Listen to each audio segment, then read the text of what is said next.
Monetary policy क्या objective है, क्यों जरूरत है, अगर नहीं भी करें तो क्या चलेगा। आरबीआई वाले ऊपर बैठ के सारे मॉनेटरी पॉलिसी कमेटी के मेंबर हर 2 महीने में लंबा सा डिस्कशन करते हैं, 1 हफ्ते तक। So if it is not done, what would happen? The story goes back pre-1770s, 17 something 72 कुछ ऐसा ईयर था। तो उस टाइम पे सबसे पहली इकोनॉमिक्स की बुक लिखी थी एक ब्रिटिश इकोनॉमिस्ट थे, एडम स्मिथ। नाम याद है किसी को? बुक का क्या था? Wealth of nation. Wealth of nation. किसने बोला? Wealth of nation. तो वेल्थ ऑफ नेशन सबसे पहली इकोनॉमिक्स की एक बुक थी जो कि एडम स्मिथ ने लिखी। तो एडम स्मिथ ने उस बुक में बताया कुछ 3-4 प्रिंसिपल के बारे में। उसमें से जो मेजर प्रिंसिपल थे वो सिद्धांत, प्रिंसिपल स्कूल वाला प्रिंसिपल नहीं, प्रिंसिपल। तो जो सिद्धांत थे वो सिद्धांत में सबसे पहला सिद्धांत उन्होंने ये बताया कि there is a division of labour. Division of labour का मतलब एक ही आदमी को सारे काम करवाने से अच्छा कई सारे लोगों को एक एक छोटा छोटा काम कराओ। That is division of labour. जैसे कि असेंबली लाइन होती है ना, अगर कभी टीवी पे फैक्ट्री, अभी तो नहीं, अभी तो खैर नहीं देखते होंगे, नए लोग तो नहीं देखते होंगे, बट देन हिस्ट्री चैनल पे और इनफैक्ट इवन बीबीसी पे भी टीवी वाला जो चैनल आता है ना, Tata Sky, that would be old to you guys. Mega factories अभी भी आता है क्या? अच्छा, नहीं, मैंने काफी सालों से मेरा टाटा स्काई बंद हो गया तो I am not sure, but then वो हॉटस्टार पे भी आता है। ओके, तो मेगा फैक्ट्रीज आता है। तो मेगा फैक्ट्रीज में अगर आपने कभी देखा हो, जब कार बन रही होती है तो एक बड़ी सी लाइन होती है, जैसे हम लोग बोलते हैं असेंबली लाइन। असेंबली लाइन में क्या होता है कि जो कार होती है उसके अलग अलग कंपोनेंट, ये इवन इंजन बन रहा है तो उसके भी कंपोनेंट, तो एक ही आदमी सब नहीं बना रहा होता है। उसका एक पार्ट, सपोज इंजन है या चेसी है, तो चेसी को वहां पे रखा गया, किसी ने उस पे टायर लगाया, किसी ने उस पे इंटरनली कुछ फिट किया, किसी ने इलेक्ट्रॉनिक्स कंपोनेंट लगाया और वो कार ऐसे मूव करती रहती है। उसको क्या बोलते हैं? असेंबली लाइन, क्योंकि सारी चीजें वहां पे असेंबल हो रही होती है। सिमिलरली मोबाइल में भी अगर मोबाइल फोन मैन्युफैक्चरिंग है तो वो भी इसी तरीके से होती है। और तो और आज की डेट में तो केक भी ऐसे मैन्युफैक्चर होते हैं। चाइना वाले कुछ अपने वीडियोस देखे होंगे, चाइना या जापान वाले, जिसमें लोग बैठ के सिर्फ कोई क्रीम लगा रहा है, कोई ऊपर से लेयर बना रहा है। So that is what assembly line. So that was first principle की जो एडम स्मिथ ने क्या किया, उससे बोला डिवीजन ऑफ लेबर होना चाहिए। एक ही आदमी को सारे काम कराने की जगह आप अलग अलग काम अलग अलग आदमियों से कराते रहो, तो आपका स्पेशलाइजेशन बढ़ेगा और उससे प्रोडक्टिविटी बढ़ेगी। ठीक है। दूसरा प्रिंसिपल उसने बोला कि जो मार्केट्स हैं उनकी जो प्रोडक्टिविटी है, या जो प्रोडक्ट्स या जो फैक्ट्रीज या जो इंडस्ट्रियलिस्ट हैं उनकी जो प्रोडक्टिविटी है, वो प्रोडक्टिविटी अगर हम मार्केट को फ्री छोड़ देंगे, फ्री मार्केट, तो कंपटीशन के थ्रू लोग क्या करेंगे, अपने जो प्रोडक्ट्स हैं उनको बेटर करेंगे ज्यादा बेचने के लिए। और जैसे over a period of time वो एक प्रोडक्ट को अच्छा बनाते जाएंगे तो उनकी एफिशिएंसी बढ़ती जाएगी और प्रोडक्ट की जो वैल्यू है over a period of time वो कम दाम में प्रोड्यूस कर सकते हैं, तो लोगों को ज्यादा प्रोडक्ट मिल सकते हैं। और तीसरा कि जो मार्केट फोर्सेस हैं वो खुद ही किसी प्रोडक्ट की जो वैल्यू है उसको डिफाइन करते हैं। मतलब आप फिक्स नहीं कर सकते। मार्केट में अगर एक ही तरह के बहुत सारे प्रोडक्ट हैं तो एक इक्विलिब्रियम आ जाता है मार्केट में, जिससे उनके जो प्राइसेस होते हैं वो एक जगह पर जाकर के फिक्स हो जाते हैं। ये कुछ 2-3 अलग अलग चीजें थी जो उन्होंने बताई, but that was very old, 1700s में। उसके बाद धीरे धीरे और नए एज के इकोनॉमिस्ट आए, उन्होंने कुछ नई थ्योरीज बनाई। और उस समय क्या होता था, जो इंडस्ट्रीज थी वो भी बड़ी लिमिटेड थी, प्रोडक्ट थे वो भी बड़ी लिमिटेड थे। केवल और केवल मोस्टली लोग क्या करते थे, agriculture.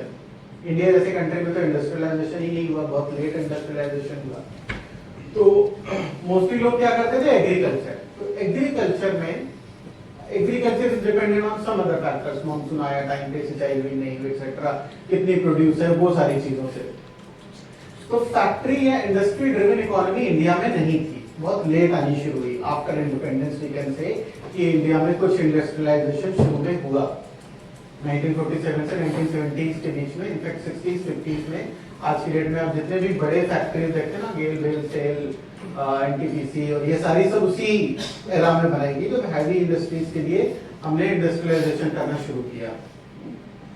For all the rap Pandit Jawaharlal Nehru kids, इन्होंने 70 साल में कुछ नहीं किया, but they needed a lot of things. बहुत सारी हैवी इंडस्ट्रीज उस टाइम पे ही शुरू हुई, आजकल तक केवल बंद की जाती है, शुरू नहीं की जाती है। So then that industrialization started. So हमारे यहाँ जो मार्केट की फंक्शनिंग है, इकोनॉमी की फंक्शनिंग है, वो बहुत लेट आनी शुरू हुई। क्योंकि जैसे हमने फर्स्ट सेशन में बात किया था, जो रिजर्व बैंक ऑफ इंडिया वो भी हमारे यहाँ का 1934 में शुरू किया, और इंग्लैंड में जो बैंक ऑफ इंग्लैंड था वो 1692 में शुरू हुआ था, 1692। ठीक, आज से 350-400 साल पहले, लगभग 350 साल पहले। और हमारे यहाँ तो 1934 में, that too it was forced by them, कि उन्हें जरूरत थी, इसकी वजह से उन्होंने बनाया। So there was no concept of inflation money as such. There was concept, ऐसा नहीं है कि नहीं था, but then it was very limited, क्योंकि प्रोडक्शन लिमिटेड था। जो सेक्टर्स थे इंडस्ट्री के, वो सेक्टर्स भी लिमिटेड थे, और इसकी वजह से मैनेज करने के लिए कुछ भी नहीं। तो जब भी कभी ऐसा होता था बहुत साल पहले, लेट्स से प्री 1940s, तो अगर कभी कोई ड्रॉट आ गया, सूखा, अकाल, तो उस समय क्या होता था, लोग भूख से मर जाते थे, क्योंकि हमारे पास क्या नहीं होता था, फूड ही नहीं होता था, और या दाम इतने ज्यादा बढ़ जाते थे कि लोगों के पास पैसे ही नहीं कि वो खरीद सके। But does that happen today? आज होता है क्या? आज आप लोगों ने ऐसा, जिन लोगों को थोड़ा सा मौसम की जानकारी लेने में ज्यादा अच्छा लगता है, दे वुड नो कि इस साल काफी अच्छी बारिश हुई, पिछली साल कम थी, उसके पिछले साल और भी कम थी, and this phenomena has been there for the last 20 years. कि जो मॉनसून है वो कम होते जा रहा है, तो उससे प्रोडक्शन बहुत फ्लक्चुएट होता है। बट ऐसा हुआ कि आज की डेट में कि हालांकि वो रेगुलर जो प्राइसेस है, इन्फ्लेशन वो होते रहता है, बट ऐसा आपने नहीं एक्सपीरियंस किया होगा कि दाम इतने ज्यादा बढ़ गए, इतने अनकंट्रोल्ड हो गए कि लोग खाना नहीं खरीद पा रहे हैं। इवन इन केस कि अगर आप नहीं खरीद पा रहे हैं, then there is public distribution system, free grains जहां पे मिलते हैं, लोग वहां से भी खरीद सकते हैं। But this wasn't the case 40 years back, sorry 70-80 years back, क्योंकि उस टाइम पे जो प्रोडक्शन था, उस टाइम पे जो मनी सप्लाई थी, और उस टाइम पे जो प्राइसेस कंट्रोल थे, वो बिल्कुल भी नहीं थे। और इसी की वजह से हमने बहुत सारे ऐसे हिस्ट्री में इंसिडेंसेस या इवेंट्स देखे हैं जहां पे लोग ओनली बिकॉज सामान अवेलेबल है but it can not reach, और प्राइसेस इतने ज्यादा हैं कि आम आदमी की पहुंच से बाहर है, तो इसलिए वो खरीद नहीं सकते। But this does not happen today. Why this does not happen today? क्योंकि आज की डेट में there is an organisation which has its sole job. हमने प्रीएम्बल पढ़ी थी ना रिजर्व बैंक ऑफ इंडिया की। रिजर्व बैंक ऑफ इंडिया के प्रीएम्बल में इनका सेकंड पार्ट ही हमने जोड़ दिया है, to have a modern monetary policy so that there is price stability, monetary stability with an objective of growth। तो अब वो नहीं होता है।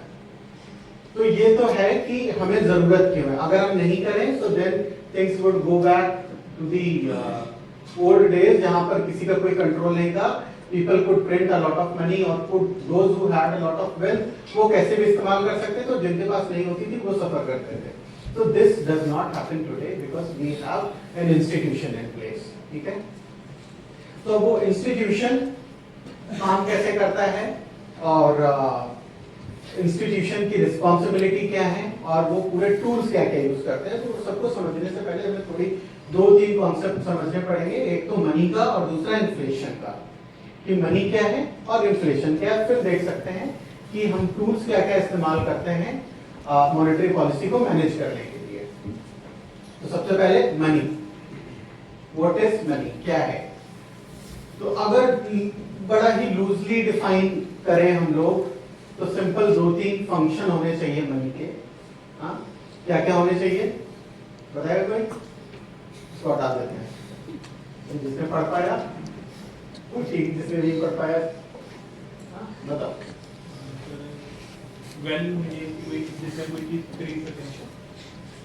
ओके, और एक्सचेंज में हो सकता है तो सिंपल क्या हो सकता है? Exchange medium exchange medium of exchange, okay.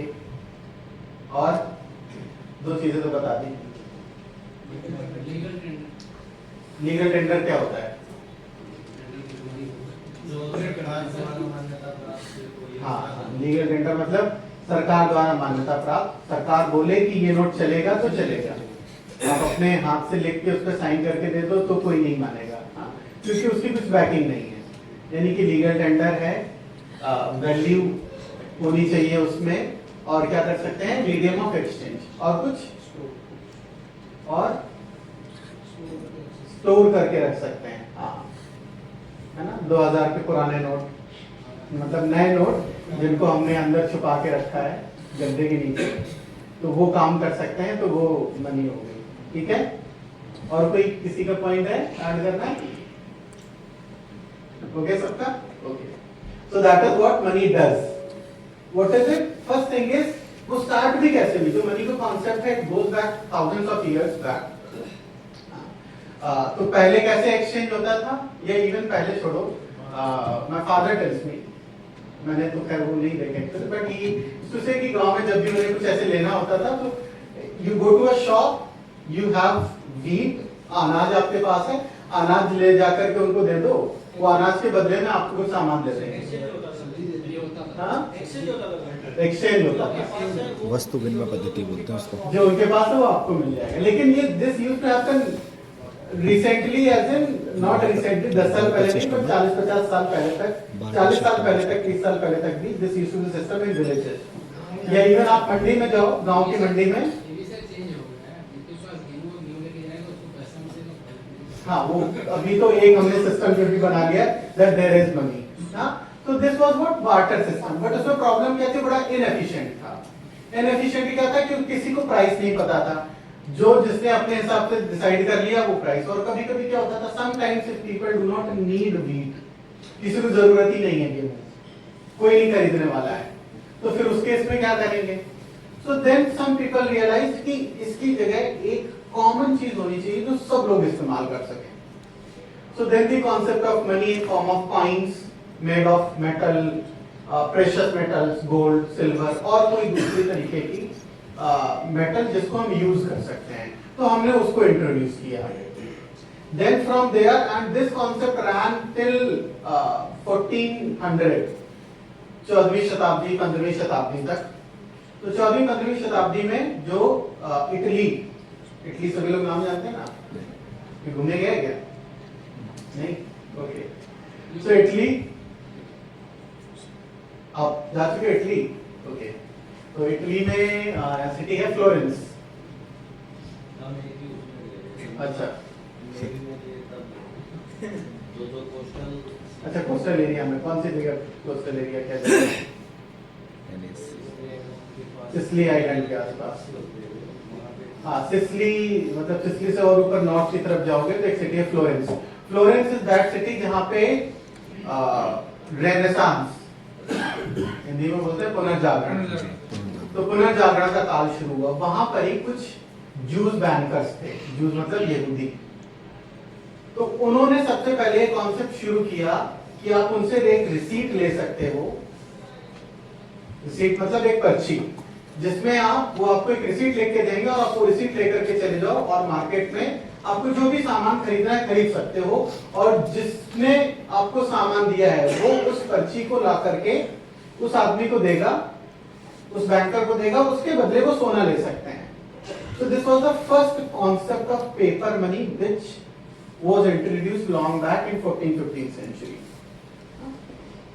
And then formally in 1662 first by Swedish National Bank, इसको Swedish Riks Bank बोलते थे, Riks नहीं Riks, RIKS, मैं गलत नहीं बोल रहा हूँ, सही है, RIKS Riks Bank। तो Swedish Riks Bank ने उसे सबसे पहले शुरू किया। फिर उसके बाद बैंक ऑफ इंग्लैंड ने 1692 में पेपर करेंसी फुल फ्लेज्ड तरीके से इशू करना शुरू कर दिया। So then the concept of money started. But उसमें प्रॉब्लम क्या हुई कि अगर आप ये इशू कर सकते हो तो आप चाहे जितना इशू करते रहो, फिर तो आपको सिर्फ प्रिंट ही करना है ना। तो जब प्रिंट करना है तो आपकी मर्जी, चाहे जितना प्रिंट करते रहो उतना मार्केट में जाता रहेगा। then people started feeling the experience or the phenomena of inflation कि अगर आप मनी ज्यादा दे दोगे मार्केट में, पैसे लोगों के पास ज्यादा कर दोगे, तो लोग उस पैसे से ज्यादा सामान डिमांड करना शुरू कर देंगे, और जब डिमांड करना शुरू कर देंगे तो जो सेम चीज है उसका दाम बढ़ने लगेगा। So then economists realized, और फिर उसके बाद 1770s में जो मैंने एडम स्मिथ की थ्योरी बताई, then he came in etc, then it went up to early 1920s 30s, जहां पर आज की जो मॉडर्न हमारी थ्योरीज हैं इकोनॉमिक्स की, वो तो सब शुरू कहां से हुआ? मनी से। तो मनी का सबसे पहला काम क्या था? एक्सचेंज करने के। So it should be a medium of exchange जो कि सारे लोग एक्सेप्ट करें, ऐसा नहीं कि कुछ लिमिटेड ग्रुप ऑफ पीपल करें, everybody can do that. And then it was considered a tender for repayment of debt. बाकी तीन तो आप लोगों ने बता दिए, store of value, medium of exchange, then legal tender, and it should be a legal tender for payment of debt. मतलब अगर आपने किसी से उधार लिया है तो आप किसी को अगर वापस देना चाहते हो तो उसके लिए जिस एक्सचेंज को इस्तेमाल करोगे वो मनी का काम करेगी। तो फिर then it also has a characteristic कि अगर आपने किसी से डेट लिया, किसी से उधार लिया, तो वो उधार देने के लिए आप जिस मीडियम का यूज कर रहे हो दैट वुड बी मनी। ठीक, और finally it should be list of, it should be an accounting measure. Accounting measure मतलब हमारे यहाँ जैसे रुपये का कॉन्सेप्ट तो बहुत पुराना है, बहुत सालों पुराना है, क्योंकि जो पुराने वाले बही खाता होते थे ना, अगर किसी ने कभी देखा हो किसी की फैमिली में अगर ऐसा कुछ बिजनेस होता था, तो दे वुड नो कि पुराने वाले लाल कलर के वही खाता होते थे। इनफैक्ट आई थिंक 2 साल पहले या 1 साल पहले जो हमारी वित्त मंत्री है, उन्होंने भी जो पुराना डॉक्यूमेंट था, बजट डॉक्यूमेंट, उसको रिप्लेस करके वही खाता बना दिया। तो कॉन्सेप्ट वही है, बस उन्होंने तो नाम बदल के वही खाता की तरह बना दिया। तो that is what used to happen. तो जो मनी है उसके 3-4 अलग अलग हमारे फॉर्म है, और अगर कोई भी कॉन्सेप्ट जैसे बिटकॉइन है, now bitcoin is a new form of money, तो bitcoin also considered a form of money, but उसका एक ही ड्रॉबैक है, that cannot be considered a legal tender। बाकी सारे के सारे काम कर सकता है वो, तो इसीलिए that is not accepted as proper form of money by governments। कुछ गवर्नमेंटों से हालांकि एक्सेप्ट करना शुरू कर दिया है, तो there are some governments across the world जिन्होंने बिटकॉइन को लीगल टेंडर की तरह भी यूज करना शुरू कर दिया। So one day the form of money which we see will undergo a huge change. तो हमें किससे मतलब है? अब हमें मतलब है, यानी रिजर्व बैंक ऑफ इंडिया को मतलब है कि जो टोटल स्टॉक ऑफ मनी है इन मार्केट, किसी भी फॉर्म में, कहीं भी, कैसे भी, जो भी स्टॉक ऑफ मनी है उसके बारे में पता होना चाहिए। तो जब हम उसके बारे में पता कर लेंगे तब हम ये डिसीजन ले सकते हैं कि हमें मनी सप्लाई का क्या करना है वीज़ावी इन्फ्लेशन, महंगाई के साथ में। तो ये तो होगा कॉन्सेप्ट ऑफ मनी, और उसके लिए आरबीआई क्या करती है? कुछ मॉनेटरी एग्रीगेट्स यूज करती है, M0, M1, M2, M3। तो हम लोग मोस्टली M1 और M3 के बारे में बात करते हैं। हमारा सारा जो पॉलिसी डिसीजन होता है that is based on the money supply. In fact new monetary aggregates भी हमने यूज करने शुरू कर दिए हैं, NM1, NM2, NM3, but this remains same. तो ये मनी स्टॉक है जो एग्रीगेट मनी सप्लाई है। वो एग्रीगेट मनी सप्लाई मेजर करने के लिए हम कुछ 4 एग्रीगेट यूज करते हैं, जिसमें M0 है which is called narrow money, which is currency with public, ठीक है, currency with public plus deposits, banks का डिपॉजिट। बैंक से कौन सा डिपॉजिट? बैंक CRR जमा करते हैं ना आरबीआई के साथ में, तो they have to deposit percentage, आज की रेट में 4% हो गया, तो 4% अपने total net demand and time liability का जो बैंक के साथ डिपॉजिट करते हैं वो, because that is also form of money. And then other deposits बता दिया है। अदर डिपॉजिट्स में क्या आता है? दूसरे इंस्टीट्यूशंस के, मल्टीलैटरल इंस्टीट्यूशंस के, IMF का या ऐसी किसी दूसरी ऑर्गेनाइजेशन का, वो अगर डिपॉजिट भी आरबीआई के पास है that is also counted as form of narrow money, so reserve money which is M0। तो रिजर्व जैसा कि आप नाम से ही देख सकते हो, रिजर्व का मतलब रिजर्व में जो चीजें हमारे पास हैं, जो मनी हमारे पास है that is reserve money. Second is narrow money, तो जो ऊपर वाला है M0 में अगर हम डिमांड डिपॉजिट ऐड करते हैं, डिमांड डिपॉजिट क्या होता है? the deposit which can be demanded by the public or demanded by the depositor at any point of time, जैसे कि सेविंग अकाउंट का डिपॉजिट है ना। सेविंग अकाउंट में आपके मान लो 1 लाख रुपए है, तो आप किसी भी समय एक चेक लिख सकते हो और बैंक के काउंटर पे जा सकते हो और पूरे 1 लाख रुपए निकाल सकते हो। That is what demand deposit. So demand deposit में सेविंग और करंट अकाउंट भी होता है ना, जो बिजनेसेस इस्तेमाल करते हैं, तो सेविंग और करंट अकाउंट उनका भी डिमांड पोर्शन। क्यों? आजकल ऐसे भी प्रोडक्ट आते हैं सेविंग अकाउंट में जिसमें आपका पैसा किसी एक निश्चित राशि से अगर ज्यादा होगा, जो मिनिमम बैलेंस उन्होंने बताया है, उससे ज्यादा होगा तो ऑटोमेटिकली शॉर्ट टर्म में कन्वर्ट हो जाता है, शॉर्ट टर्म डिपॉजिट में कन्वर्ट हो जाता है। ओके, 6 महीने का मोस्टली रहता है, मनी की डेज का। तो वो कौन सा हो गया? वो हो गया आपका टाइम डिपॉजिट। वो भले ही सेविंग अकाउंट में है बट वो टाइम डिपॉजिट है, तो उसको नहीं इस्तेमाल करना है। क्यों? जो डिमांड पोर्शन है, तो वो डिमांड पोर्शन हो गया। Okay, that is what narrow money. Then M2 and M3। तो M2 में हम क्या करेंगे कि जो जितने भी M1 के एलिमेंट थे, ओके, वो सारे के सारे प्लस पोस्ट ऑफिस। क्यों? Post office also provide banking facility. आपको पता है पोस्ट ऑफिस में अकाउंट ओपन करते हैं, एफडी कराते हैं लोग, पोस्ट ऑफिस में नॉर्मल सेविंग अकाउंट ओपन करते हैं। तो वो सारा पैसा भी अगर आपने रखा हुआ है तो that will also be counted as money. वो भी तो पैसा ही है ना, आप कहीं भी डिपॉजिट करो, सिर्फ डिस्ट्रीब्यूशन बदल गया, इसका मतलब ये नहीं है कि दैट इज नॉट मनी, वो भी इन्फ्लेशन को इंपैक्ट कर सकती है। So that is there. And the last is जितना भी एग्रीगेट डिपॉजिट है, aggregate deposit include all the time deposit, demand deposit और any other form of deposit, चाहे वो पोस्ट ऑफिस का हो, चाहे वो किसी दूसरी एजेंसी को, जहां पर भी जितना भी कैश या किसी इक्विवेलेंट फॉर्म में है, वो सब ऐड कर देंगे। So that will become your M3 और broad money which we use as monetary aggregate to understand the stock of money और money supply within the economy. ठीक है, तो ये तो हुआ हमारा मनी के बारे में। तो हमें M3 से कंसर्न है, हम ये चेक करते हैं टोटल कितना है।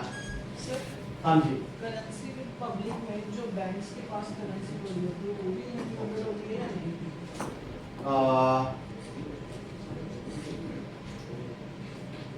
एग्जैक्टली आपको बताता हूँ मैं डेफिनेशन में। Cash with public, just a minute,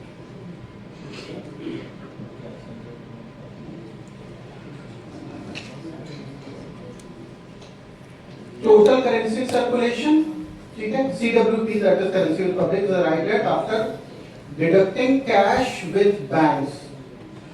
okay, cash with banks from total currency in circulation. तो ये आपका वैल्यू हो जाएगी करेंसी विद पब्लिक। तो करेंसी सर्कुलेशन और कैश विद बैंक, उसको सब्ट्रैक्ट करके हमारा करेंसी विद पब्लिक निकल आएगी। तो वो तो हो गया मनी के बारे में। Then comes the inflation. तो इन्फ्लेशन क्या है? Sustained rise in general prices और general level of prices. Okay, तो जो इन्फ्लेशन है, अगर, और इन्फ्लेशन कैसे आता है? इन्फ्लेशन किसी इकोनॉमी में या किसी भी कंट्री में या किसी भी इकोनॉमिक सिस्टम में, फाइनेंशियल सिस्टम में, how does it work, how does it come into picture? तो इन्फ्लेशन क्या होता है? Inflation is nothing but the change in prices, increase in prices, upward, downward नहीं। डाउनवर्ड होगा तो डिफ्लेशन, डिसइंफ्लेशन, फिर स्टैग्नेशन और स्टैगफ्लेशन। सो बहुत सारे अलग अलग कॉन्सेप्ट हैं, हमारा फोकस फिलहाल इन्फ्लेशन पे है। सो inflation is sustained rise in general level of prices. ठीक है, हम क्या बात कर रहे हैं? General level of prices. किसी एक दुकान वाला कोई प्रोडक्ट अपना 10 गुना बढ़ा के बेच रहा है, उससे हमें फर्क नहीं पड़ता है, हमें किससे फर्क पड़ता है? General level of prices. So we have to consider aggregate demand, aggregate supply और उसके बेसिस पर एग्रीगेट प्राइसेस या जनरल प्राइसेस पता चलेंगे। इसीलिए हमने इन्फ्लेशन मेजर करने के लिए क्या बना रखा है? एक इंडेक्स बना रखा है, जिसे हम लोग बोलते हैं CPI, कंज्यूमर प्राइस इंडेक्स। और वो क्या है? इंडेक्स है, मतलब comparative to a base year. तो किसी पर्टिकुलर ईयर में 2011-12 में क्या प्राइसेस थी, उसकी तुलना में सपोज बटर का प्राइस आज से 2011-12 में अगर 200 रुपए किलो था तो आज की डेट में कितना रुपए किलो है, तो उसका difference and that would constitute कि एक साल में कितना परसेंटेज बढ़ रहा है, तो that is how we calculate it. और इन्फ्लेशन से हमें इसलिए, और इन्फ्लेशन के उस दिन मैंने शायद आपको फर्स्ट डे जब हम लोग डिस्कशन कर रहे थे तो बहुत सारी थ्योरीज भी डिस्कस करी थी। तो इन्फ्लेशन की जो आज की डेट में जो मोस्ट एक्सेप्टेड थ्योरी है, that most accepted theory is monetary theory of inflation. तो मॉनेटरी थ्योरी ऑफ इन्फ्लेशन क्या बोलती है कि जो इन्फ्लेशन है, inflation is directly proportional to the amount of money supply in an economy. एक फॉर्मूला भी जनरल सा लिखते हैं, MV is equal to PQ। Okay, M is amount of money या money supply, V is velocity, P is the prices and Q is the quantity of money. ठीक है, simple सा formula, MV is equal to PQ। वहां लिख नहीं रहा हूं क्योंकि बाकी लोगों को दिखाई नहीं पड़ता, तो एक जगह लिखने से कोई फायदा नहीं है। So MV is equal to PQ। तो MV और, तो अगर V और Q बराबर है, V और Q कांस्टेंट रखें, तो अगर आप M की वैल्यू बढ़ाओगे तो P की वैल्यू बढ़ेगी ना। तो सिंपल फॉर्मूला, तो अगर आपका मॉनेटरी सप्लाई यानी कि जो मनी की सप्लाई है वो ऊपर जाएगी तो प्राइसेस अपने आप ऊपर जाएंगे। उसका क्या कारण है कि अगर लोगों के पास डिस्पोजेबल इनकम ज्यादा है, अगर डिस्पोजेबल इनकम ज्यादा होगी तो people will demand more quantity of product which producers are not ready to increase in short term। Long term में ठीक है, शॉर्ट टर्म में नहीं। शॉर्ट टर्म में अगर आप डिमांड करोगे ज्यादा क्वांटिटी की और वो नहीं दे सकते तो what they will do, they will see की प्राइसेस, डिमांड ज्यादा है तो they will increase the prices. ठीक है, तो MV is equal to PQ simple formula से अगर आपका M बढ़ जाएगा तो P भी बढ़ जाएगा, यानी कि प्राइसेस बढ़ जाएगा, प्रोवाइडेड क्वांटिटी सेम है। अगर क्वांटिटी आप मैच करते रहोगे, बढ़ाते रहोगे, so then there would be no change, but it does not happen that way. Why? क्योंकि जब भी कोई फैक्ट्री, अगर आपने किसी ने फैक्ट्री बनाई है, कोई फैक्ट्री है, फैक्ट्री सपोज एक साल में 10,000 कारें बनाती है, जैसे कि महिंद्रा, हम लोग उस दिन बात कर रहे थे, why Mahindra is not able to meet the demand. उनका जो प्रोडक्शन है वो लिमिटेड है, प्रोडक्शन इज फॉर से 12,000 कार्स, 15,000 कार्स, और जो डिमांड है वो है 30,000 कार्स की, तो ऑब्वियसली फिर साइकिल उनका डबल हो जाएगा। तो इसीलिए अगर वो जब तक आपकी कैपेसिटी नहीं बढ़ाएंगे, और कैपेसिटी बढ़ाने में क्या लगता है, टाइम लगता है, so there is always a lag। So even if they want to increase the capacity of production, it is not possible in short term। जब शॉर्ट टर्म में पॉसिबल नहीं है तो फिर क्या होगा, उनके प्राइसेस बढ़ते जाएंगे। तो दिस इज सिंपल थ्योरी। और उसके अलावा दो और थ्योरी मैंने बताई थी, कॉस्ट पुश और डिमांड पुल। तो वो भी काम करती हैं अलग अलग टाइम पे, बट व्हाट वी बिलीव कि it is mostly affected due to the supply of money available in economy. एक और चीज उस दिन जो मैंने नहीं बताई थी आपको बता देता हूं। There is another relationship between unemployment and inflation. ठीक है, दे आर इनवर्सली प्रोपोर्शनल, मतलब एक दूसरे के ऑपोजिट है। तो एक लॉ है जिसे बोलते हैं, या कर्व यूज करते हैं, जिसे बोलते हैं फिलिप्स कर्व। सुना है किसी ने? इकोनॉमिक्स वाला है, कोई पढ़ा है किसी ने 12th में, या क्या पढ़ के हैं सारे लोग, नए वाले तो? हाँ, साइंस, इकोनॉमिक्स, कॉमर्स वाला पढ़ा नहीं? इकोनॉमिक्स किसी ने नहीं पढ़ी? आगे इकोनॉमिक्स की कितनी कमी हो गई है। जनरल इकोनॉमिक्स चलो, जो इन लोगों को तो छोड़कर, इनको तो ठीक है, इनको नहीं चाहिए। आप लोग पढ़ो थोड़ा सा economics to understand। I have also not read it in my college, but then फिर बाद में MBA के टाइम पे, then वापस in general also I read it, so that is how I know it। तो जैसा फिलिप्स कर्व क्या बोलता है कि अनएम्प्लॉयमेंट और इन्फ्लेशन के बीच में एक डायरेक्ट रिलेशन है। वो रिलेशन क्या है कि अगर अनएम्प्लॉयमेंट ज्यादा है तो महंगाई कम होगी, और अगर अनएम्प्लॉयमेंट कम है तो महंगाई ज्यादा होगी। कैसे?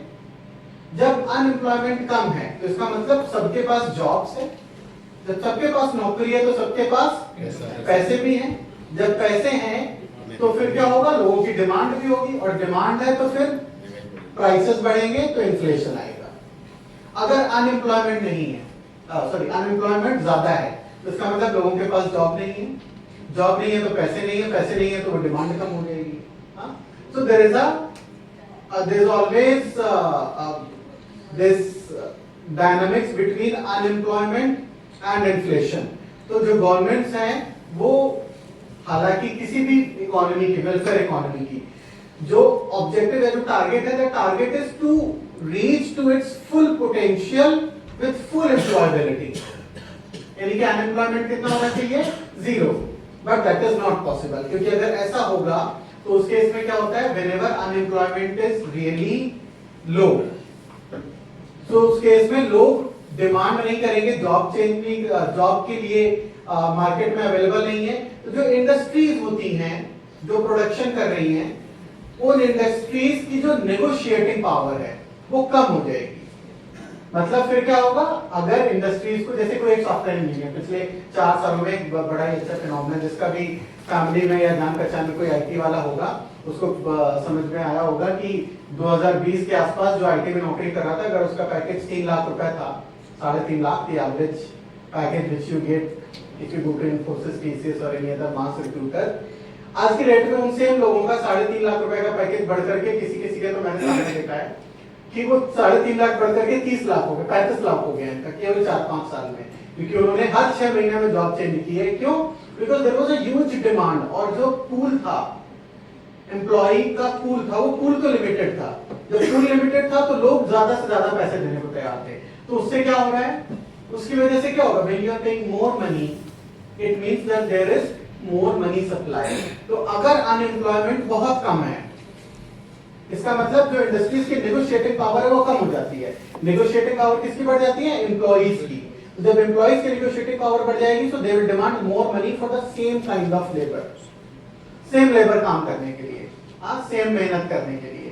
तो इसलिए जब पैसा ज्यादा आएगा लोगों के पास तो खर्च ज्यादा करेंगे, जब खर्च ज्यादा करेंगे तो अपने आप इन्फ्लेशन बढ़ेगा। So what the objective of any economy always is कि जो अनएम्प्लॉयमेंट है, it should not go beyond 5%, but up to 5% of unemployment is accepted. 5% के आसपास अगर अनएम्प्लॉयमेंट है तो एक्सेप्टेड है। क्या एक्सेप्टेड है? Because it gives some power in the hands of industries, जहां पे वो नेगोशिएट कर सकते हैं। तो इन्फ्लेशन और इसके बीच में एक और दूसरा डायनामिक्स है which is also impacted by this, but ये सारे शॉर्ट टर्म है। लॉन्ग टर्म में क्या होता है, लॉन्ग टर्म में यू अंडरस्टैंड कि अगर लॉन्ग टर्म में अगर लोगों को पता है कि मेरे प्रोडक्ट की डिमांड बढ़ रही है, they will invest, when they will invest they will be able to increase the prices, they increase the production, और फिर प्रोडक्शन क्वांटिटी और डिमांड इक्वल हो जाएगा तो फिर इन्फ्लेशन नहीं रहेगा। सो लॉन्ग टर्म में एवरीथिंग कन्वर्जेस, बट ये सारे शॉर्ट टर्म के फिनोमेना है। ठीक है, तो अब इसको मैनेज करने के लिए रिजर्व बैंक ऑफ इंडिया क्या करती है? तो इसको मैनेज करने के लिए रिजर्व बैंक ऑफ इंडिया, उस दिन भी हमने बात की थी, what reserve bank of India does is that it controls two things, the cost of supply, cost of money and supply of money, कि पैसे का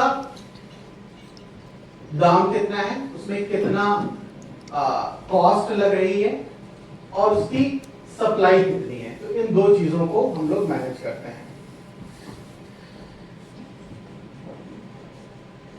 और हमारा ऑब्जेक्टिव क्या है? ऑब्जेक्टिव जो हमने प्रीएम्बल में पढ़ा था, वो similar objective is that to maintain price stability with an objective of growth,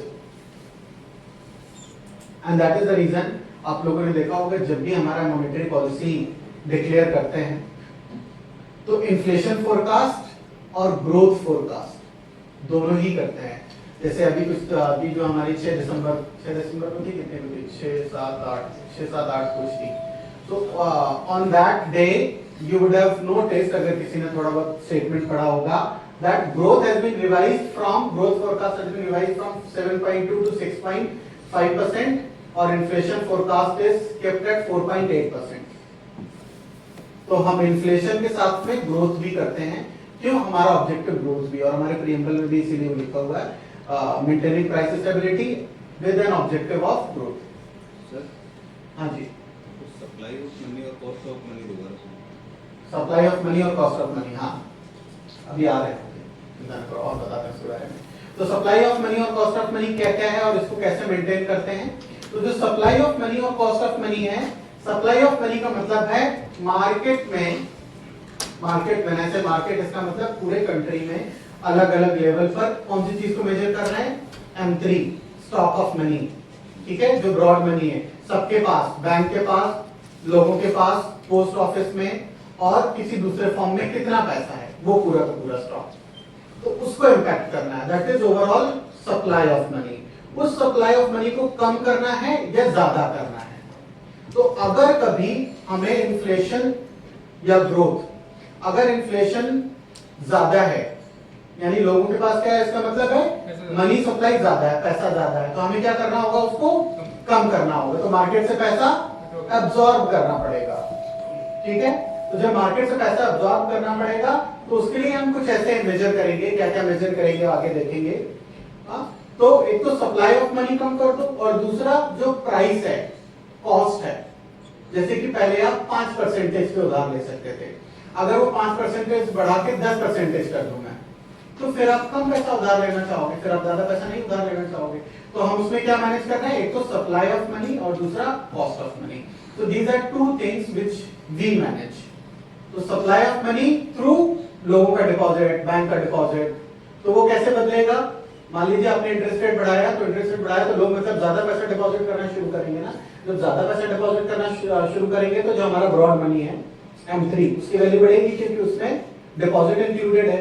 साथ में बैंकों का CRR मान लीजिए हमने बढ़ा दिया, जैसे अभी आप लोगों ने नोटिस किया होगा कि रेट तो कम नहीं किया, लेकिन जो CRR है वो 4.5 से घटा के 4% कर दिया। उसकी वजह से क्या हुआ, उसमें आया भी न्यूज़पेपर में आपने पढ़ा होगा कि बहुत सारा, आई थिंक समवेयर अराउंड 1.25 कुछ ऐसा है, फिगर मुझे याद नहीं exactly, 1.25 lakh crore of rupees और liquidity would go to the market.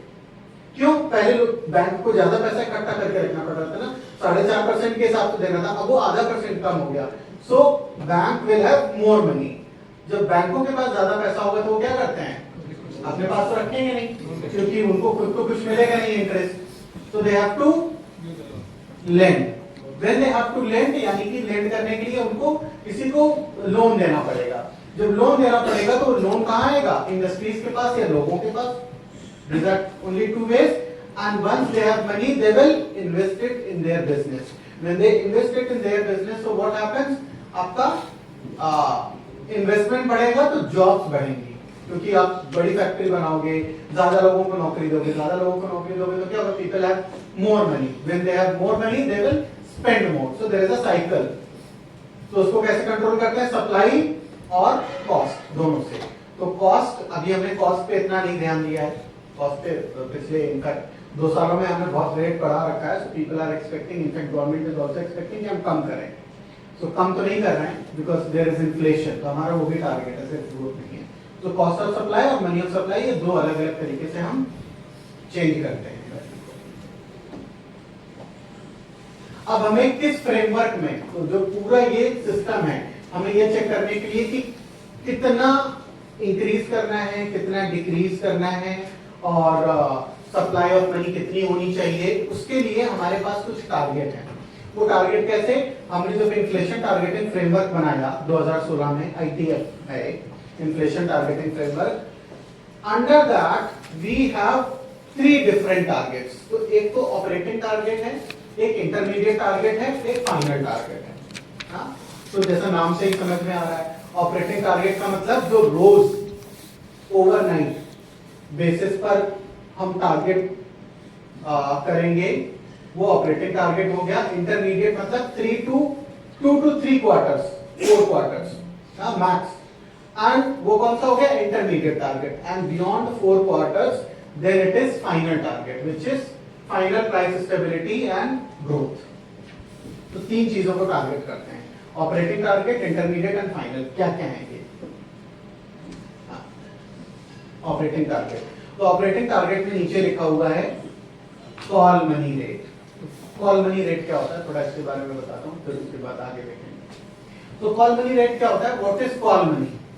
So call money is, इसको थोड़ा सा ऐसा समझिए, there is a market which is called money market. Money market क्या है? Money market is the literal money market. Okay, जैसे stock market होता है, स्टॉक मार्केट में आप क्या बाय एंड सेल करते हो? स्टॉक्स या इक्विटी, शेयर्स जिसको बोलते हैं। ऐसे ही एक मार्केट होता है, उसको बोलते हैं मनी मार्केट। तो मनी मार्केट क्या है? Less than 1 year, 365 days. तो लेस देन 365 डेज की रिक्वायरमेंट के लिए जिस मार्केट में पैसे का लेन देन होता है उसे हम लोग बोलते हैं मनी मार्केट। मनी मार्केट ऐसे कोई फिजिकल मार्केट नहीं है। दिस इज आज की डेट में सब कुछ वर्चुअल है, पहले कभी शायद होता होगा, जैसे कि stock market. So stock market these days is not limited to BSE और एनएसई। पहले बीएसई और एनएसई में अगर कभी मुंबई वाला तो चलो यहाँ पे कोई होगा नहीं, but then if you, but या फिर आपने कुछ ऐसा there was a series 1992 scam 1992, हां, so you would have seen in that particular series कि the people are literally standing within that well and shouting कि ये स्टॉक का इतना प्राइस, हां, एसीसी सीमेंट दिस मच या SBI this much, this stock this much. तो this used to be the literal वे। तो जहां पे लोग खड़े होते थे और एक दूसरे से बातचीत करके बोली लगा के सब्जी मंडी की तरह, सब्जी मंडी सारे लोग समझते हैं ना, आलू 5 रुपए किलो, प्याज 10 रुपए किलो, 10 रुपए नहीं मिलती है, 100 रुपए है वैसे, but you get the point. तो ऐसे ही मनी मार्केट के लिए पहले शायद कभी होता होगा, but I have not read it anywhere. So in my all the readings I have done is that money market has always been this virtual way। तो है क्या वहां पे जो मुंबई, बेसिकली मुंबई ही हमारा सबसे बड़ा मार्केट है। तो मुंबई इंटरबैंक मार्केट जो है वहां पर based on the requirements of banks, अब requirement of banks and other institutions. कैसे? मान लीजिए कोई एक बैंक है, कोई एक बैंक है ए और कोई दूसरा बैंक है बी। ए बैंक में बहुत सारे लोगों ने एक दिन में बहुत सारा डिपॉजिट किया, ठीक है। तो जब बहुत सारा डिपॉजिट किया तो मान लीजिए एक ही दिन में उनके पास 10,000 करोड़ का डिपॉजिट आ गया। अब 10,000 करोड़ डिपॉजिट आ गया तो बैंक को क्या करना है? उसको किसी को लेंड करना होगा, उधार देना होगा। बट आपको पता है कि अगर ओवरनाइट मेरे पास इतना पैसा आ गया तो मैं एक दिन में तो लोन किसी को तो नहीं दे सकता। I can not issue loan, I can not underwrite a loan with in 12 hours. Bank मान लीजिए 12 घंटे काम करते हैं। तो आपके पास वो जो डिपॉजिट आया है उसको आप क्या करेंगे? You have to keep it with yourself, and if you keep it with yourself तो आपको क्या मिलेगा? उसका रिटर्न क्या मिलेगा? जीरो, नील, क्योंकि बैंक तो आपको इंटरेस्ट देता है। बैंक को कौन इंटरेस्ट देता है? कोई, unless they deposit with Reserve bank of India. So what they do is कि they would try to find some other bank और some other institute which is in deficit of money. कैसे? मान लीजिए कोई दूसरा बैंक है जिसके पास एक दिन में ढेर सारा विड्रॉल हो गया, तो बैंकों को अपना एसेट और लायबिलिटी दोनों को मैच करना होता है अलग अलग बकेट में। बकेट का मतलब मैच्योरिटी के हिसाब से कि 3 दिन के लिए अप टू 15 डेज मेरे पास कितना पैसा आने वाला है, कितना पैसा जाने वाला है। फिर for 1 month, 3 month, 6 month, 1 year, ऐसे अलग अलग बकेट वो बना के रखते हैं। तो 1 डे के लिए, ओवरनाइट के लिए मान लीजिए आपको, और आपको क्या होता है साथ में सीआरआर भी मैनेज करना है ना, क्योंकि जितना आपके पास एनडीटीएल उतना सीआरआर भी करना है। तो आपके पास अगर किसी एक दिन मान लीजिए 1000 करोड़ रुपए की कमी पड़ गई, so what you will do? आप किसी से उधार लेंगे ना मैनेज करने के लिए। So there is a bank A which is in surplus of money, there is a bank B which is in deficit of money. ये दोनों कहां मिलेंगे? मनी मार्केट में। और जिसके पास सरप्लस है वो लेंड कर देगा, जिसके पास डेफिसिट है। तो दोनों की रिक्वायरमेंट पूरी हो गई। और जिस रेट पर ये काम करते हैं, जिस रेट पर ये मनी एक दूसरे को उधार देते हैं या लेन देन करते हैं, उसे हम लोग बोलते हैं कॉल रेट। ओके, क्या होता है? Call rate. So this is an overnight rate. और इसमें भी कभी कभी कोलैटरलाइज होता है, अनकोलैटरलाइज होता है। कोलैटरल मतलब साथ में आपको कुछ गवर्नमेंट सिक्योरिटी किसी को देनी पड़ेगी कि मान लीजिए कल को वो बैंक पैसा वापस ना करे तो क्या होगा? आपके पास उसके लिए सिक्योरिटी होनी चाहिए। तो कोलैटरलाइज भी होती है और अनसिक्योर्ड भी होती है, दोनों तरीके के पॉसिबल हैं। सो जो आपको पता है कि अगर अनसिक्योर्ड होगा तो रेट ज्यादा होगा, अगर कोलैटरल होगा तो रेट कम होगा। तो जिस रेट पर ये होता है उसे हम लोग क्या बोलते हैं? Call rate. So that is overnight call rate. अब हमारा टारगेट क्या है कि ये जो कॉल मनी रेट है, ओवरनाइट कॉल रेट, और उसमें भी हम लोग किसको टारगेट करते हैं, WACR। WACR का मीनिंग होता है वेटेड एवरेज कॉल रेट। सबका वेट एक एक लगाया, किसने कितना पैसा दिया है, और उसका वो सब सिस्टम ड्रिवन है, हमें कैलकुलेट कुछ नहीं करना होता है। सो आवर पॉलिसी रेट, जो भी हमारे पॉलिसी रेट है, इसमें रेपो रेट आता है and SDF standing deposit facility. जो वेटेड एवरेज कॉल रेट है वो उसके बैंड के बीच में होना चाहिए। That is our operating target. ठीक है, ये हमारा पहला ऑपरेटिंग टारगेट है। दूसरा हमारा इंटरमीडिएट टारगेट क्या होता है, that intermediate target is inflation forecast, जो आपको पता है। तो सपोज हमने ये फोरकास्ट किया कि नेक्स्ट क्वार्टर के लिए या नेक्स्ट 2 क्वार्टर्स के लिए जो हमारा इन्फ्लेशन वो 4.8% होगा। So we have to keep it at let's say 4%।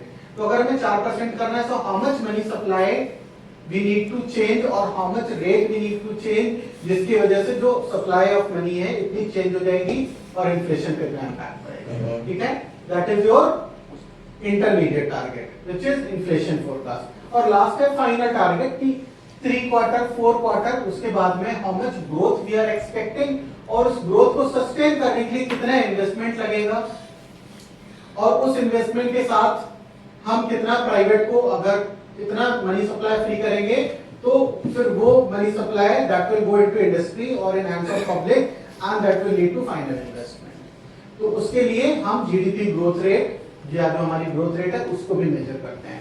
So that is our final target. और एक और छोटा सा आपको फॉर्मूला बता देता हूं कि जो जीडीपी है, एक्सपेंडिचर 3-4 अलग-अलग मेथड हैं, तो उसमें जो एक्सपेंडिचर मेथड है जो सबसे ज्यादा यूज होती है, तो एक्सपेंडिचर मेथड है उसको मेजर करने के लिए जीडीपी का जो कैलकुलेशन है उसके 3 कंपोनेंट होते हैं। C, GDP is equal to C plus I plus G plus X minus N. इसको बताता हूं मैं। सी इज कंजम्पशन, कंजम्पशन मतलब पब्लिक कितना पैसा खर्च कर रही है, ठीक, that is consumption. Second is I, I is investment, investment by private industries, जो भी प्राइवेट इंडिविजुअल्स हैं इंडस्ट्री वो कितना इन्वेस्टमेंट कर रही हैं। Then there is G, G is government spending, okay, government spending subsidy वाला फॉर्म नहीं, जो गवर्नमेंट अपना है वो अपनी सैलरीज में, एस्टैब्लिशमेंट एक्सपेंसेस में या कुछ और इन्वेस्टमेंट कर रही है, तो वो सारा that is G plus X minus M. X minus M is export minus import, तो दोनों का नेट, तो हमारा नेट इंपोर्ट या एक्सपोर्ट क्या है वो। तो ये मिला करके क्या बनता है जीडीपी। तो इसीलिए हम क्यों कंसर्न है और हम मनी सप्लाई चेंज करते हैं तो क्या चेंज होता है, कंजम्पशन भी चेंज होता है और इन्वेस्टमेंट भी चेंज होता है। तो इसीलिए हम उस मनी सप्लाई को चेंज करके ये दोनों चीजों को इंपैक्ट करते हैं और इसीलिए वो हमारा क्या है, फाइनल टारगेट है। सो ऑपरेटिंग टारगेट, इंटरमीडिएट टारगेट और फाइनल टारगेट, 3 टारगेट होते हैं मॉनेटरी पॉलिसी को ऑपरेट करने के लिए। सर इसमें जो बैंक ए ने जो बैंक बी को दिए वो ओवरनाइट वाला, हाँ, कितने टाइम के लिए देता है? रात भर के लिए, बस शाम को दिया, सुबह वापस करना है। और भी होता है, जरूरत के ऊपर है, call money, term money, notice money. So overnight के लिए भी है, फिर 7 दिन के लिए भी होता है, 15 दिन के लिए भी होता है, 30 दिन के लिए, डिपेंडिंग अपॉन रिक्वायरमेंट। बट जो कॉल रेट है, call rate is only for overnight, okay. ऐसा कभी प्रैक्टिकली हुआ है मतलब कि जो वेटेड एवरेज कॉल रेट है वो एसडीएफ और रेपो रेट वाले बैंड से बाहर आता है? हाँ, बहुत बार होता है। नहीं, see it is all dependent upon the supply of money और लिक्विडिटी अवेलेबल। तो अगर मार्केट में लिक्विडिटी बहुत ज्यादा है, सरप्लस है, तो क्या होगा, जो कॉल रेट है कम हो जाएगा।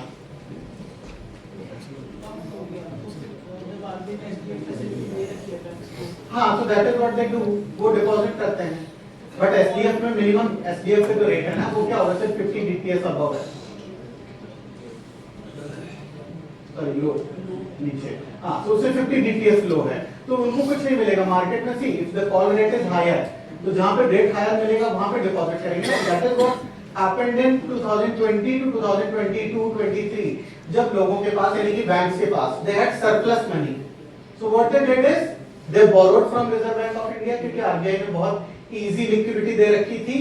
दे will borrow and then they will deposit, या उनके पास एडिशनल सरप्लस है, अगर क्रेडिट ऑफटेक नहीं है, अगर कोई उधार नहीं ले रहा है, so what they will do, they will deposit it with the reserve bank of India.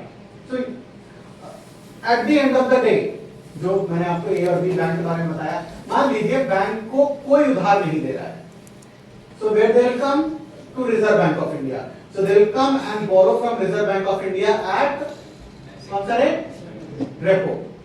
लेकिन रेपो में प्रॉब्लम क्या है, रेट ज्यादा होता है और आपको कोलेटरल भी देना है, ठीक है। अगर उनके पास सरप्लस ऑफ मनी है, so what they will do, they will bring that money and deposit it with Reserve bank of India. So our target is कि जो रेट है अगर वो इन बिटवीन रहेगा, so nobody will come and deposit it with us. If the that is what we need, बीच में target है weighted average call rate. So if the weighted average call rate is in between, so people will borrow at that rate and deposit at that rate. मतलब एक दूसरे को उधार लेंगे और देंगे।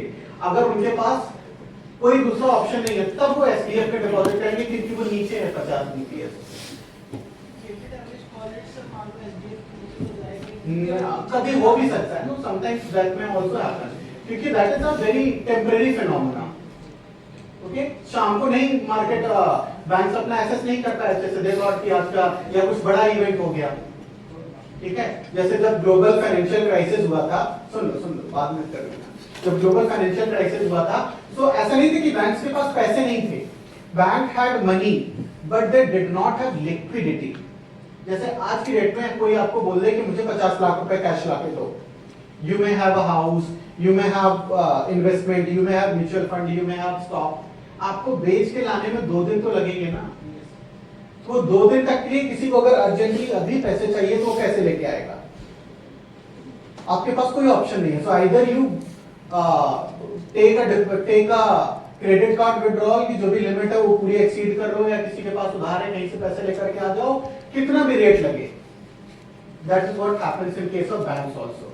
दे मे हैव, बट देन उनका सपोज नेक्स्ट, क्योंकि there is a proper asset liability management, it is called asset liability management, ALM, and every day in morning, सुबह 9 बजे 9:30 बजे before the market opens, market मतलब स्टॉक मार्केट वाला नहीं, ये normal money market, so before the market opens, सारे लोग जो ट्रेजरी वाले होते हैं, they sit together, they see what is our expected, जैसे बहुत सारा डिमांड डिपॉजिट आपका मैच्योर होने वाला है, तो अगर किसी बड़े बैंक ने, किसी बड़ी ऑर्गेनाइजेशन ने डिपॉजिट कर रखा था और वो आज विड्रॉल करने वाले हैं, so they will get an assessment कि आज कितना विड्रॉल है और कितना डिपॉजिट आने वाला है। So they will try to raise deposit, they will, so that जो उनका डिपॉजिट और विड्रॉल है वो दोनों मैच करे।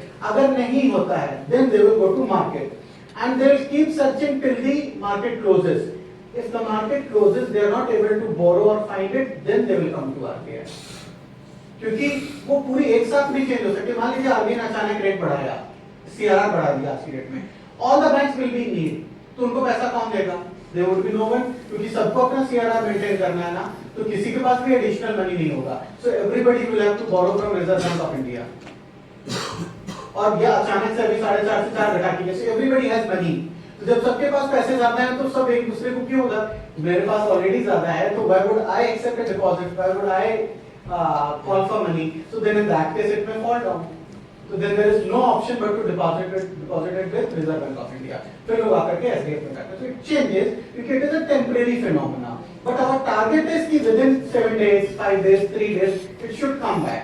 अगर नहीं हो रहा है so we'll take some other action. Okay? तो जो हमारा नया फ्रेमवर्क है इसको मैनेज करने के लिए, उसके अंदर हमारा जो आज की डेट में फ्रेमवर्क है उसे बोलते हैं LAF, लिक्विडिटी एडजस्टमेंट फ्रेमवर्क। और लिक्विडिटी एडजस्टमेंट फ्रेमवर्क में जो हमारा मेजर टारगेट है, जो हमारा टूल है, वो हम इस्तेमाल करते हैं, that is policy rate, policy repo rate. So policy repo rate is, repo is repurchase option. Okay, repurchase means आप what you have to do is that you have to give collateral of government security. जो government bond है उनको आपको उधार देना होगा, उधर sorry collateral करना होगा, मॉर्टगेज करना होगा एक तरीके से, और उसके बदले में हम आपको मनी देंगे। And then once that transaction is over, when you are returning back the money, we will return you back the, that is your securities will be purchased back by you, that is what is called repurchase option. ठीक है, इसका एक reverse transaction पहले होता है जिसे हम लोग बोलते थे RRR, वो triple R R R Rajamouli वाला नहीं, हाँ, रिवर्स रेपो, हाँ, रिवर्स रेपो रेट। तो रिवर्स रेपो रेट में आपको पता है कि कोई पैसे उधार जब आपसे ले रहा है, they will deposit security and take money from you, इसका रिवर्स कर दीजिए कि they will deposit money with you and take securities. So this RRR used to happen with, where triple R used to happen with Reserve Bank of India.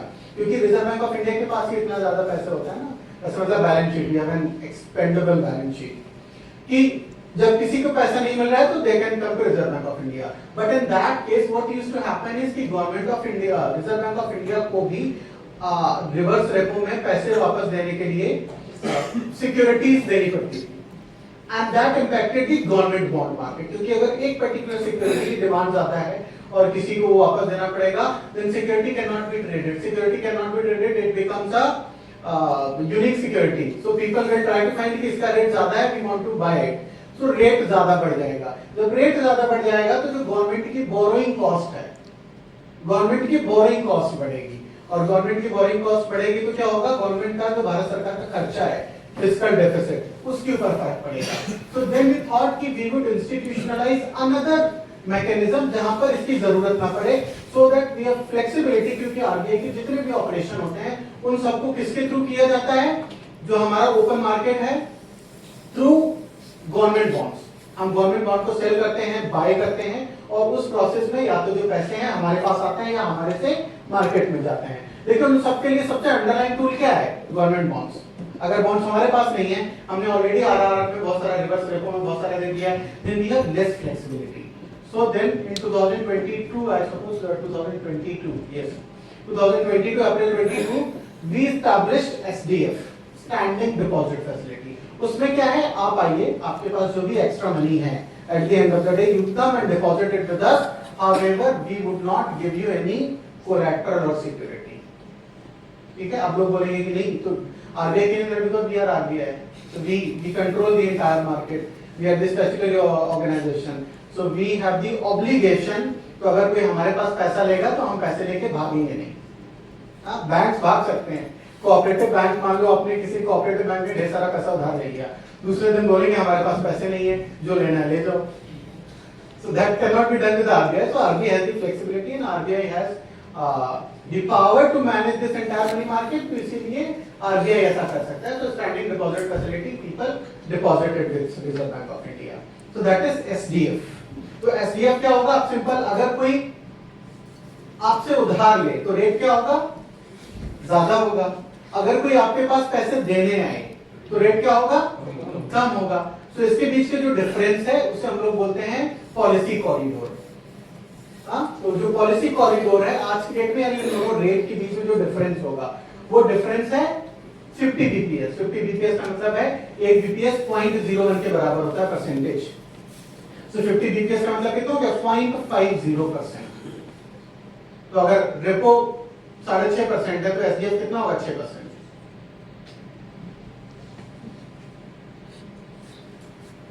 Okay, so this is, और ये आप एक figure देख रहे होगे ना, ये एक चार्ट मैंने बना रखा है, तो आपको देख रहा होगा इसमें जो वेटेड एवरेज कॉल रेट है that is red,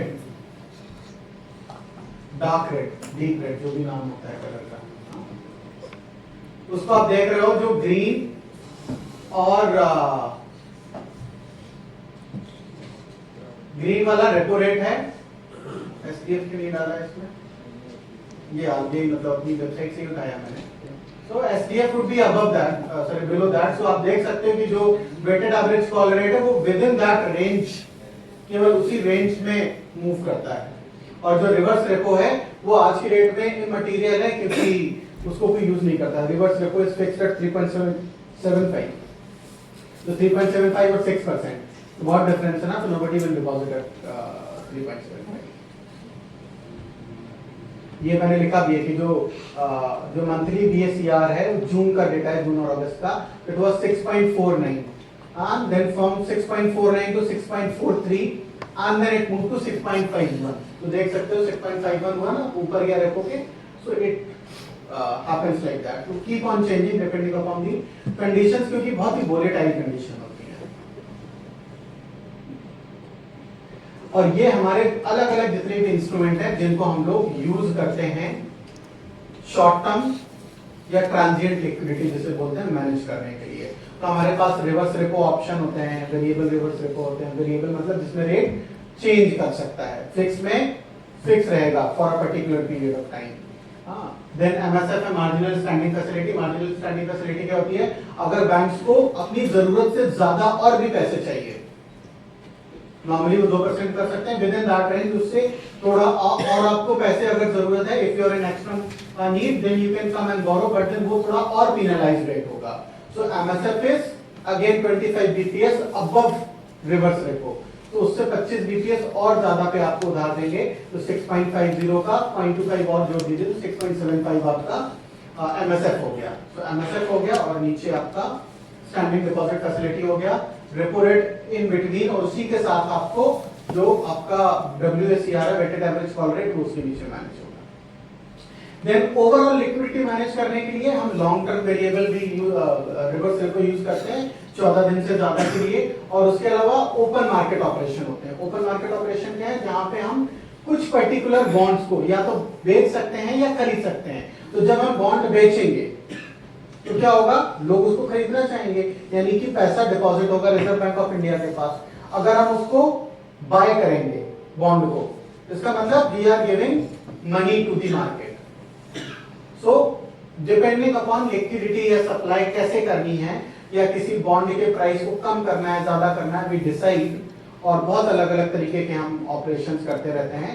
and then एक डिपार्टमेंट है ना हमारा FMOD, Financial Market Operations. So that FMOD does all the LAF operations. So LAF और Forex market दोनों की जो operations हैं, it is done by FMOD. ठीक है?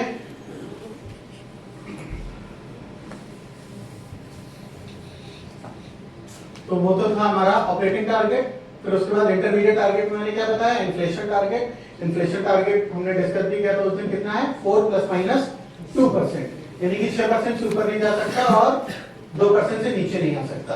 और मैंने शायद उस दिन पूछा था कि 0 क्यों नहीं कर देते हैं, तो किसी ने बताया था, आपने बोला था, बताओ, आपने बोला था। हाँ, कैसे? तो एक तरह से वो मनी की वैल्यू है, मतलब वो सेम रहे, मतलब इसके आज मेरे पास 1000 रुपये, तो एक साल बाद भी उसकी वैल्यू 1000 रुपये ही रहेगी। जबकि अगर मान लीजिए इन्फ्लेशन होता है तो 1000 की वैल्यू 1200 हो जाएगी। मतलब नहीं, इसको थोड़ा दूसरे तरीके से, नॉट दिस। आपका पॉइंट ठीक है, बट वो जिस तरीके से आप उसको कनेक्ट कर रहे हैं, दैट इज नॉट। और कोई see we have to keep it 2% so that producers have incentive to produce more. मान लीजिए कोई प्रोड्यूसर 1000 रुपए का सामान बना रहा है, उसको पता है 1000 रुपए बढ़ने वाला है, डिमांड है इसकी ज्यादा।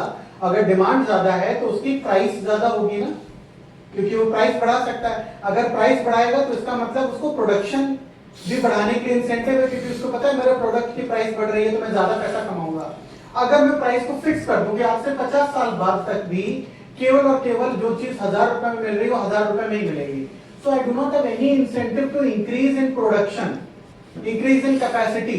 तो जब मैं कैपेसिटी और प्रोडक्शन इंक्रीज नहीं करूंगा तो इन्वेस्टमेंट नहीं करूंगा, इन्वेस्टमेंट नहीं करूंगा तो कोई जॉब क्रिएट नहीं होगी, जॉब क्रिएट नहीं होगी तो लोगों के पास कोई एक्स्ट्रा पैसा नहीं आएगा और डिमांड एज इट इज रहेगी। So we have to increasing, हम डेवलपिंग इकोनॉमी है, तो डेवलपिंग इकोनॉमी में, एंड देन ये ध्यान रखना, डेवलपिंग इकोनॉमी करती है। आप जापान जाओगे, जापान में कोई टारगेट नहीं है ऐसा, है ना। यूएस में नहीं है, यूएस में 0% हो सकता है, they are happy with it.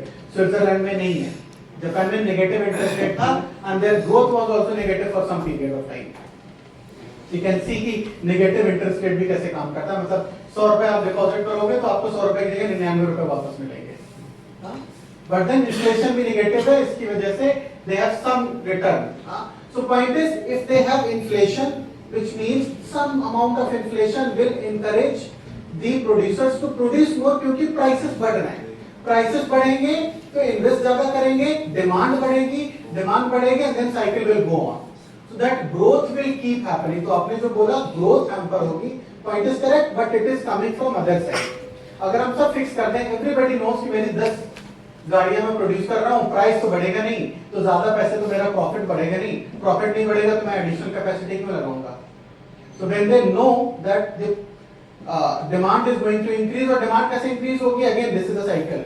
तो इसीलिए some amount of inflation is good for developing economy, but not more.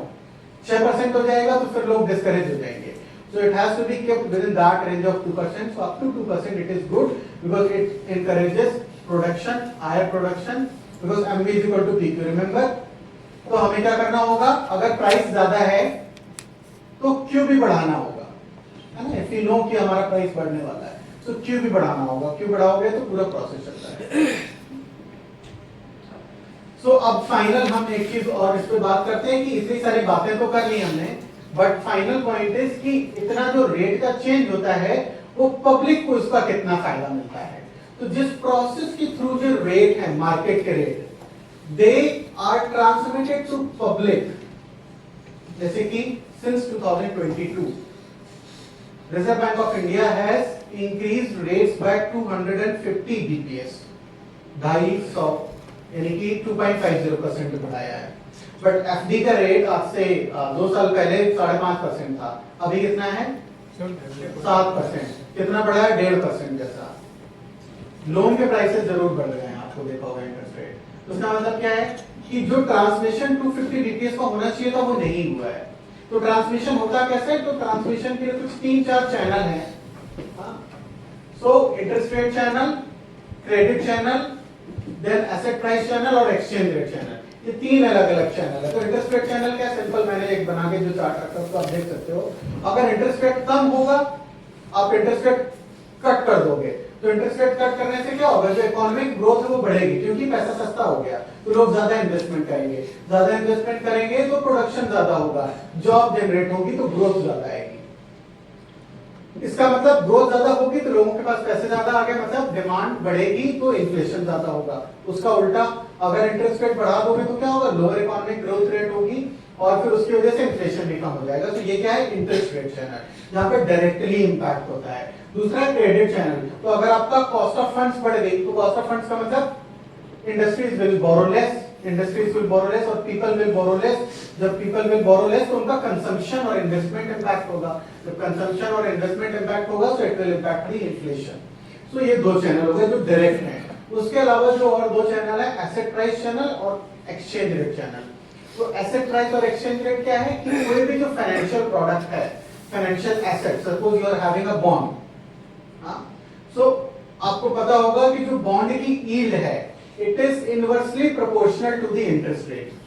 मतलब अगर इंटरेस्ट रेट बढ़ेगा तो जो बॉन्ड का प्राइस है उसकी जो यील्ड है वो कम आएगी, यानी लोगों के पास जो फाइनेंशियल एसेट है उनकी वैल्यू क्या हो जाएगी? कम हो जाएगी. So what they will do? They will try to replace that asset. जब उसको रिप्लेस करना चाहेंगे तो नया एसेट परचेज करेंगे.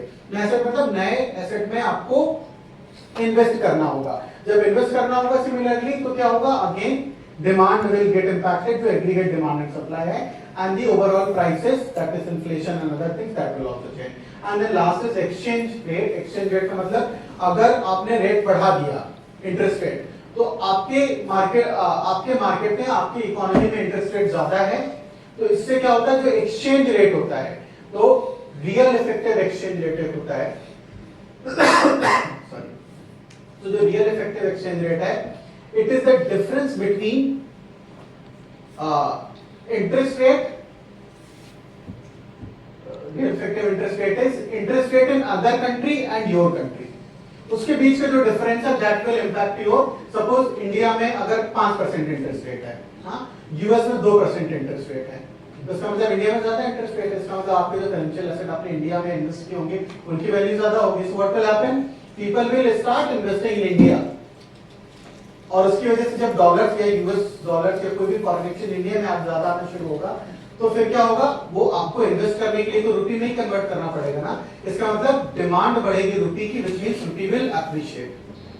ठीक है? तो रुपी या सप्लाई जब ज्यादा बढ़ेगी तो आपको पता है supply again supply impacts the inflation. So that is how the exchange rate channel works. There are 3 different channels asset price, exchange rate, and interest rate channel through which the transmission of monetary policy happen.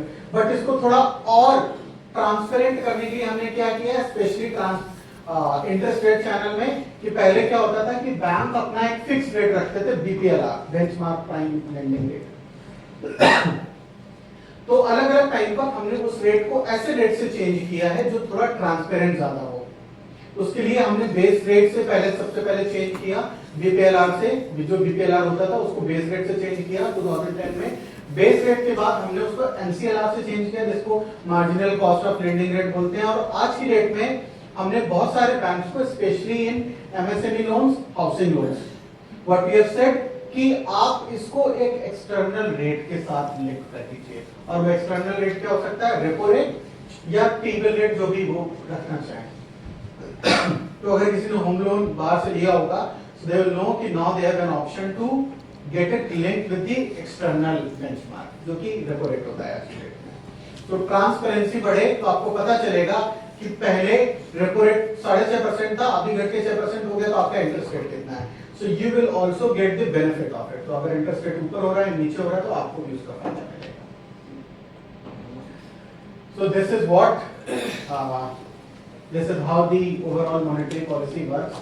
और ये सारे अलग अलग transmission के channel है जिसके through हम ये कोशिश करते हैं कि हम ज्यादा से ज्यादा जो बेनिफिट है वो पब्लिक को दे सकें। And if I summarise everything, तो हमने सबसे पहले मनी के बारे में बात किया। मनी क्या है, ब्रॉड मनी सीखा, नैरो मनी सीखा, देन इन्फ्लेशन के बारे में, मॉनेटरी थ्योरी, ME फॉर्मूला देखा, then we came to Reserve bank of India's monetary policy guidelines, जिसमें हमने बात की कि रिजर्व बैंक ऑफ इंडिया 3 अलग अलग टारगेट रखती है, operational target, intermediate target, final target, जिसमें अलग अलग टूल्स हैं, WSER, inflation forecast and then growth. ठीक है, after that we saw tools क्या क्या यूज करते हैं।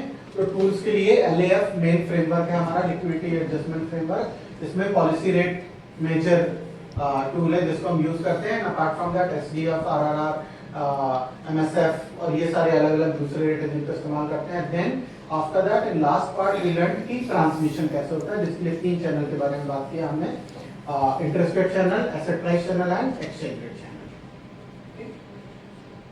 So that is what the objective of session was. I hope कि सबने कुछ थोड़ा बहुत सीखा होगा और आपको किसी को इकोनॉमिस्ट नहीं बनाना है। सिर्फ इतना समझ में आना चाहिए कि जब आप कभी पढ़ो न्यूज़पेपर की हेडलाइंस या